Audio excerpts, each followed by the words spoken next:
What's up, everybody? Let's talk about the Talon P 25 cal, super light single shot made by Air Force. Let's take it to the range, 25 yards, see what pellets run the best out of it, see what kind of speeds we're getting, what kind of power, and then, yeah, let's look at the groups and kind of see what's the most consistent.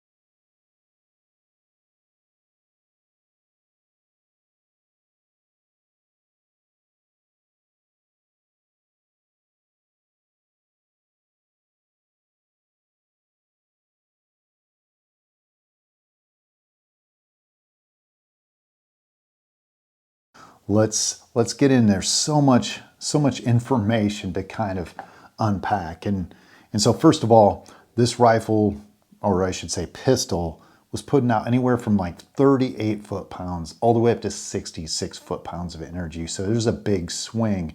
And I was using like 12 different types of ammo, kind of giving you guys a little bit of test. And there's some things that, a little bit of taste of what it will do. There's some things that I noticed. One is shooting. One of the secrets kind of helped improve the groupings is the fact that I had to wait. I just, for some reason, had to kind of wait for, even though this doesn't have a regulator in it, I kind of had to wait for the gun to settle down. I just kind of noticed after a few seconds, just wait, and it just felt like it'd perform better. Yeah, and the other thing that surprised me is some of the rounds that shouldn't work well, like they're really long slugs, work the best. So let's get into this. I'm going to move this little guy real quick. Let's go over this. It's got a little silencer on it. Sound moderator is about anywhere from $429 up to $699 for this whole setup. I was using a PARD 6 to 13 power digital scope. It was dark in there, so it was tough. And this scope is not like a target scope. This is purely hunting. And I did not even turn on the night vision, which I probably could have. I think it would have actually helped in the range because it was so dark down there. But it's a little tough to use. So this guy, these here, I did a little cheating. And what I mean by that is I did a little bit of research, obviously went out and looked on the old YouTube and seen what people are using for the Condors and people are using for the Air Force guns. One of the things you notice right out of the bat, see there, JSBs, that's what I shot initially. I needed something to build my confidence. And for the most part, they performed very well. Now this is like 26 yards when I hit it with my digital rangefinder on the PARD. And they're all like dime-sized groups. Actually, I think I put 7 groups in total. 7 groups with the JSB 25.4s or something. And 7 out of the 8 groups, or 6 out of the 7 groups, were dime size. You could cover them with a dime, which is like awesome. So right there, that was shooting at 833 feet per second. This was a setting right out of the box. There was unclean barrel right out of the box, just filled it up to 2,400 PSI. I put it on an external regulator to kind of modify, roughly that's kind of where these guns like to run, and just started shooting. First groups, like a dime, very, very happy. In fact, some of them are a little less than a dime. And that's just without any kind of tuning.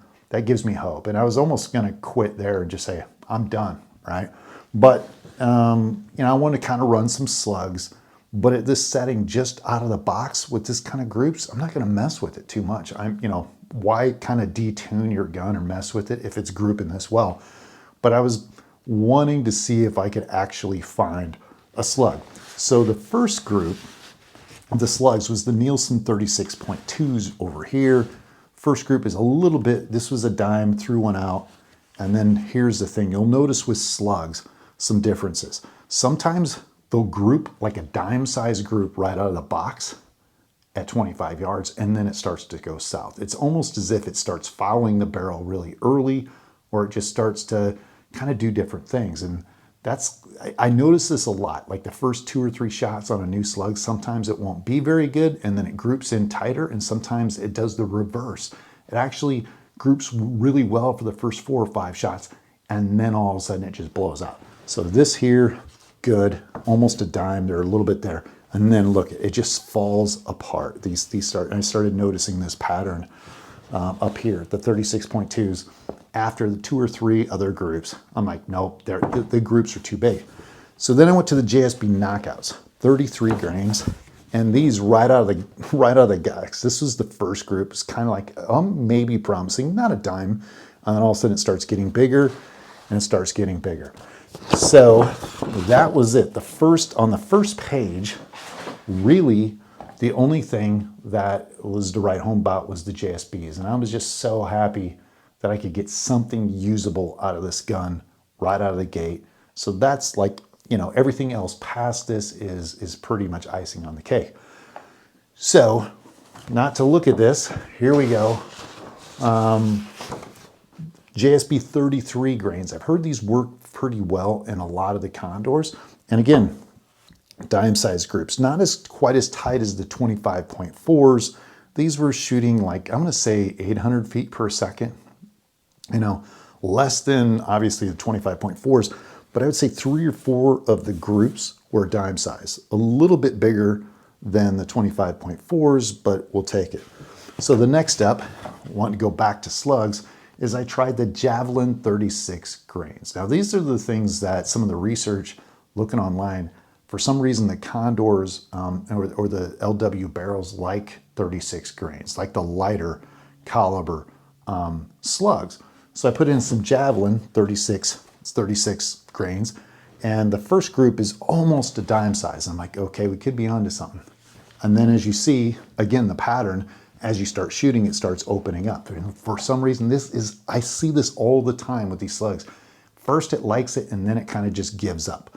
So here we go. I put in the Griffin 44 grains. These are Griffin 44 grain deep, I guess, dish or something like that. So I shot almost a dime, and then again, it starts opening up. This was the last group that I shot with the Griffins, and it's a lot bigger than the first group. It just kind of fouls, it kind of self-fouls the barrel or something. It just doesn't do well. So then I went to the Zan 40 grains. I was a little hesitant because now we're starting to get into heavier weight, and immediately this did all right. It's actually kind of the reverse. Started with the biggest group, and then all of a sudden there's a dime size, almost a dime size, and it throws one out. So it's kind of promising. This is probably the best group up to this point with slugs. And I said, okay, well, let's go back down. Let's go back down a notch and try some Nielsen 34.9s. And these here, they just didn't even like it. They weren't shooting at all. This rifle was not having the Nielsen 34.9s. As you can see, this is really bad. And then I went the total opposite. Instead of going to some, that was kind of the lightest slugs I shot. Let me build this over. I went with even heavier. I went with some Ultras, the slugs that have been getting a lot of word. I actually got this from Team Center Cut. They, gave me a good deal on these Ultra slugs. These are ultra low drag, great BC slugs. They didn't do too bad. Now, again, it starts out a little bigger, and then it gets some in the same hole. So this might be, one is definitely a dime size group. These other ones are a little bit bigger, but it does kind of show some promise. But it's 49.5, grains of a slug, which is substantial. And we're probably shooting maybe, 800 feet per second or something like that. And so at this point, the slugs just aren't working or aren't looking all that great. And I'm like, okay, I've gone through a lot of the lighter ones up to 49, almost 50 grains, but I do have one slug left that I was itching to try, and I was just like, there's no way this is gonna work. It's way too long. I'll give you a few reasons. a lot of times out of the 12-inch barrel on the Condor, its twist rate is so slow. And I've been talking to, custom builders and talking about the little Condors, and they tell me like it just won't handle a long slug because the twist rate, it can't get it stabilized very well. So don't worry, don't try to push those big heavy slugs. It's just too slow of a twist rate. You'll never get any decent groups. Well, until you test, right? So one of the things I shot out of my larger 24-inch Condor was the 59.3 grain Griffins, boat tails. And I'm like, what the heck? I go, this gun doesn't have enough power to push this. Like this is not gonna be good. But lo and behold, here we go, guys. Got dime-sized groups, 59.3, 59.5, dime size, dime size, dime size. This was the first group. So here we go. Again, the first group's not a dime size with the 59.3s, and then all of a sudden it starts grouping. Dime size, dime size, dime size, dime size, dime size. Maybe slightly will fit in there. And then we go back here. Let's do this. There's a couple over here that's not, but close. These two are close. And then another dime size. I shot 11 groups of 55 rounds of the Griffin 59.3s, and 8 of the groups, out of those 11, shot dime-sized groups, tighter than any of the other slugs. In fact, just as tight as the JSBs, yet, 15 out of the 55 were just slightly out. Like some of these are just almost nipping at that dime-sized group.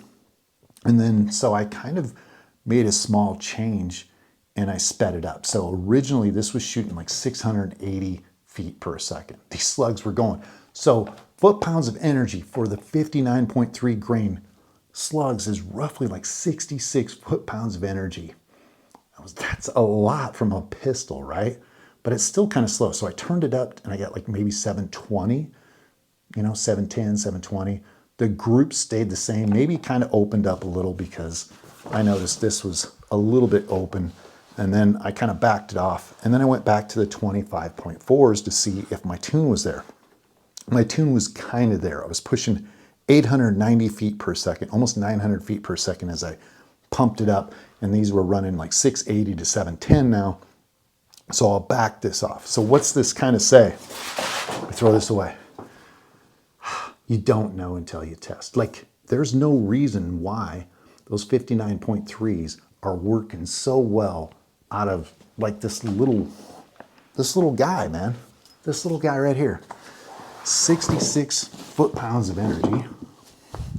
66 foot-pounds of energy out of this little guy. Dime-sized groups at 25 yards using a slug with really high BC, ballistic coefficient of those Griffins are 1.68, 1.63 or something, which puts a lot of like the FX slugs to shame. And so it's got a fairly decent trajectory. So there's a few different things I can do with this. One is if I just want to shoot it the way it is, this could be a 25 to 75 yard rifle and literally keep the same tune. Don't mess with anything. Run JSBs, kind of is the more consistent and accurate out to 50 yards with no wind, and then shift to the slugs, the 59.3 slugs, if it's really windy, and don't change my pressure. So the pressure in the rifle is 2400 PSI, power wheel 5, make sure this kind of comes off, this moderator, because it's putting out a lot of power. But you'll notice that that's kind of the common theme with a lot of these rifles. I don't really feel that needs to kind of bump up the power because you lose the flexibility. So maybe if you're in question of the slugs not working, you could always go back to the pellets and you got the same tune. So here's the deal.